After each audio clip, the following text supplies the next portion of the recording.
what is a brand? A healthy way to think about brand in its simplest digestible terms is it's the association of the known with the unknown. You're associating the known, your company, with the people who work for you so that you can lend that authority to the people who work for you so that they have an advantage in their conversations, whether it be a site supervisor or a production manager. You're associating the known with the unknown. But to kind of demonstrate my point, if I put my picture of me next to this person, that means something to some people. If I put my face next to this person, it means something to some other people. It has a different association with who I am. If you don't know who that is, that's Lee Haight. If I also put me next to this, you think about me in a different way. So you're taking the known, a cute little baby, or the known, a popular face in the roofing industry, or a woman who has a storied history. If you put me next to those things, it makes me look different. The point is you're trying to associate the known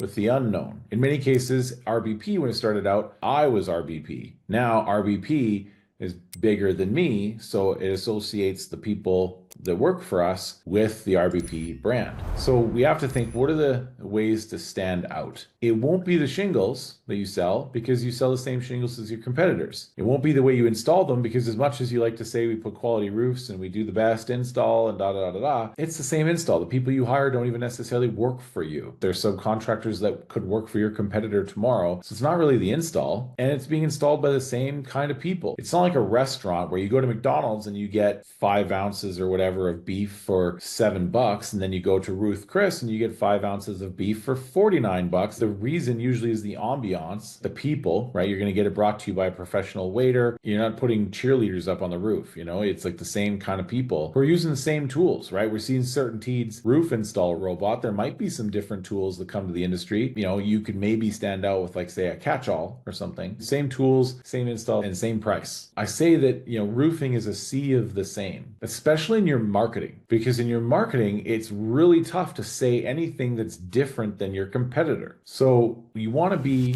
remarkable in some way. You want other people to remark upon you. You want to be able to tell a story. Storytelling is a powerful tool that RBP has been an advocate of for years with customers to try and have an emotional level to your business. For roofing businesses, can involve sharing the story behind your company, often through video, but I've even seen the reemergence of podcasting in the roofing space. There's also the concept of leveraging a tribe, right? Which means building a community around shared interests and leading that community. And this is something that's turned roofing companies into national brands, owners into these popular gurus. Like Martin Pettigrew is one of those people. Dimitri is one of those people, right? Dimitri is just an immigrant that ran a small roofing company, but he built a very serious tribe of people around him. I don't care about whether you like him or not. It's just, did he build a tribe or not? Yes, he did. There's also developing an emotional connection. You can develop an emotional connection with your customers through something like the act of giving. And then there's also creating scarcity. Creating scarcity increases perceived value, and this can be used at the brand level all the way down to the individual deal level. It just comes out to being strategic in your efforts, but finding ways to retain some authenticity, and then also trying to find ways to innovate. In an industry like roofing, it can be difficult to innovate